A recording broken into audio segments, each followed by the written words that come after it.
श्री गणेश दत्त गुरुभ्यो नमः।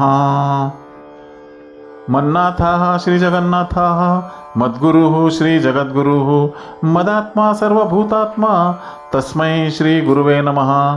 परमपूज्य सद्गुरू श्री रामकृष्ण क्षीरसागर स्वामींना वंदन करून संघटित सत्संग मंडळांच्या या गुरुकार्यातील मोहिमेमधल्या 2102व्या भागाचं मी पठण करीत आहे। आज माघ शुद्ध अष्टमी सोमवार दिनांक 26 जानेवारी 2026। उपदेशामृत संग्रह भाग 9 या ग्रंथातील भगवान श्री दत्तात्रय सत्संग मंडळ मुंबई दिनांक 2/8/1997 बैठक क्रमांक 211। श्री जगद्गुरु शंकराचार्य दक्षिणामनाय श्री शारदापीठ शृंगेरी परमपूज्य भारती तीर्थ स्वामी यांचा चातुर्मास 1992च्या जुलै-ऑगस्ट महिन्यात श्री शृंगेरी शंकरमठ चेंबूर मुंबई मुक्कामी झाला। त्या काळात श्रावण महिन्यात 16 ऑगस्ट रोजी भगवान श्री दत्तात्रय सत्संग मंडळ मुंबईतर्फे समिष्ट भिक्षादानम सेवा करण्यात आली। त्या दिवशी परमपूज्य स्वामींनी सर्व सभासदांना एकत्र बसवून दर्शन दिले व अनुग्रह आशीर्वाद दिला। त्या अनुग्रह आशीर्वादाच्या पुढील भागाचं मी पठण करीत आहे। आपल्या हिंदी आशीर्वादामध्ये परमपूज्य जगद्गुरु पुढे म्हणतात, भगवान नामोच्चारण यानी राम नाम कहना है, शिव नाम कहना है, वैसे किसी को शंकर नाम, राम नाम, शिव नाम सभी एक ही है, इसीलिए इसमें कोई फर्क नहीं। तुम भगवान शिव जी का नाम लो या भगवान राम जी का या भगवान दत्तात्रेय, किसी का नाम का जप करो, वो तुम्हें भगवान की कृपा प्राप्ति का एक साधन बन जाएगा। आप सभी लोग भगवान दत्तात्रेय के भक्त हैं। भगवान दत्तात्रेय ज्ञान प्रदान के लिए अवतरित हैं, इसलिए भगवान दत्तात्रेय की उपासना सारे श्रेय का कारण है। भगवान दत्तात्रेय की कृपा आप लोगों पर है और आप श्रृंगेरी शंकराचार्य जी के परम शिष्य हैं और हमारे परम शिष्य श्री रामकृष्ण क्षीरसागर ब्रह्मचारी जी के भी आप परम शिष्य हैं। इसलिए आप लोगों पर हमें परम अनुकंपा है, प्यार है, अभिमान है। आप पिछले महीने में मैं नगर में आया था तो आप सभी लोग वहां आए थे, सेवा करके भगवान की और गुरु की कृपा के पात्र बने। यहाँ भी स्वामी जी चातुर्मास अनुष्ठान कर रहे हैं। चातुर्मास के अवसर पर जगद्गुरु जी का दर्शन, उनकी सेवा, उनके उपदेशों का श्रवण सारे श्रेय का कारण है। ऐसी भावना से आप आए हैं। मैं बहुत प्रसन्न हो गया हूँ। आप सभी लोगों को मैं अपना पूर्ण आशीर्वाद देता हूँ। भगवान की कृपा आप पर हमेशा रहेगी। नमः पार्वतीर्पतयोः हर हर महादेव। श्री गुरुदेव दत्त। पुढील आशीर्वाद आहे भगवान श्री दत्तात्रय सत्संग मंडळ मुंबई दिनांक 2/8/1997 बैठक क्रमांक 211। श्री शारदापीठ शृंगेरीचे श्री जगद्गुरु शंकराचार्य परमपूज्य श्री श्री भारती तीर्थ शृंगेरी स्वामींनी दिनांक 16/8/1992 रोजी सायंकाळी मुंबई येथील शंकरमठ चेंबूर येथे दिलेला अनुग्रह आशीर्वाद।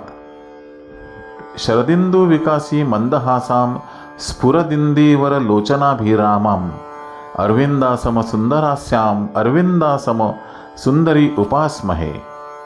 मनुष्य को सत्पुरुषों का सहवास, संपर्क बहुत आवश्यक है। मनुष्य का एक स्वभाव है, वो जिनके संपर्क में आता है उन्हीं का स्वभाव उसमें आता है। यदि हम सत्पुरुषों के संपर्क में रहेंगे तब हमें उन्हीं का स्वभाव आ जाएगा। यदि हम दुर्जनों के संपर्क में रहेंगे तब हम भी दुर्जन बन जाएंगे। इसलिए यदि हमें सुसंस्कृत होना हो तो हमें सत्पुरुषों के सहवास में रहना चाहिए। यदि बात भगवान शंकराचार्य जी ने कही है, संग सत्सु विधेयताम, सत्पुरुषों का संपर्क रखो, ये है इसका अर्थ। अभी एक प्रश्न आता है, सत्पुरुष हम किसे कहें? सत्पुरुष माने जो दूसरों को उपकार करते हैं वे सत्पुरुष हैं। इनमें उपकार करने वाले आदमियों के 2 प्रकार हैं। कुछ लोग अपना स्वार्थ कुछ भी न देखकर दूसरों के उपकार करते हैं। कुछ लोग अपने स्वार्थ के लिए दूसरों के उपकार करते हैं। जैसे उपकार करने वाले लोग 2 प्रकार हैं, उनमें ये दूसरे प्रकार के जो हैं अपने स्वार्थ के लिए, अपने स्वार्थ साधन के लिए दूसरों को उपकार करते हैं, उनको सत्पुरुष कहना जरा मुश्किल है। क्योंकि उनकी भावना जरा स्वार्थ से निगड़ी हुई है। यद्यपि जो उपकार करते हैं वो अच्छा है, लेकिन वहाँ जो स्वार्थ की भावना है, जैसे कोई किसी मंदिर के लिए या किसी धर्मशाला के लिए कुछ दान देता है, लेकिन वो उससे अपने को कीर्ति चाहता है, प्रतिष्ठा चाहता है, नाम चाहता है। यदि मैं यहाँ दान करूँ या उपकार करूँ तब मेरी प्रतिष्ठा बढ़ेगी, मुझे कीर्ति आएगी, उसके लिए मैं करता हूँ। ऐसी भावना से जो उपकार करता है वो तो साधारण आदमी है, उसकी प्रशंसा करना योग्य है। किसी ना किसी प्रकार वो उपकार करता है, इसके लिए तो उसकी हम प्रशंसा करेंगे।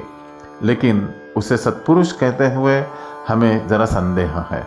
सत्पुरुष जो है वो अपने मन में बिल्कुल स्वार्थ भावना नहीं रखता है, केवल अपना कर्तव्य समझकर जो परोपकार करता है वही सत्पुरुष है।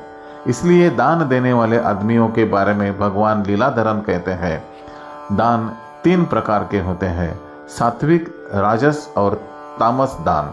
उनमें सात्विक दान जो है, दातव्यमिति यज्ञानम दीयते नुपकारिणे देशे काले च पात्रे तद्दानम सात्विकम स्मृतम।